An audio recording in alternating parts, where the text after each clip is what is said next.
ગુજરાતી પ્રેરણાદાયક વાર્તા. દરેક પરિસ્થિતિમાં ખુશ રહેવું જોઈએ. એક દિવસ એક ગરીબ સાધુના ઘરે ગયો અને તેને સાધુનું બારણું ખખડાવ્યું.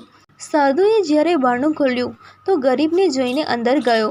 તેના માટે કંઈક લેવા ગયા, પણ સાધુના ઘરમાં ગરીબને ખવડાવવા માટે કોઈ પણ વસ્તુ ન હતી. ત્યારે જઈને સાધુએ રસોડામાંથી એક વાસણ ઉપાડ્યું અને ગરીબને આપી દીધું. તે વાસણ લઈને ગરીબ આગળ ગયો. જ્યારે સંતની પત્નીને ખબર પડી કે તેને ચાંદીના વાસણો દાનમાં આપ્યા છે, ત્યારે તેને બૂમ પાડી, "તમે શું કર્યું?" જ્યારે સંતે આ સાંભળ્યું ત્યારે તે ગરીબ માણસ પાસે દોડી ગયો અને કહ્યું કે આ કાચ ચાંદીનો છે, આ ગ્લાસને ઓછી કિંમતે વેચશો નહીં. થોડા સમય પછી સંત ઘરે ગયા અને ખૂબ ખુશ દેખાતા હતા. પત્નીએ પૂછ્યું કે તમે વાસણો લાવ્યા છો કે નહીં, પણ તું આટલો ખુશ કેમ છે?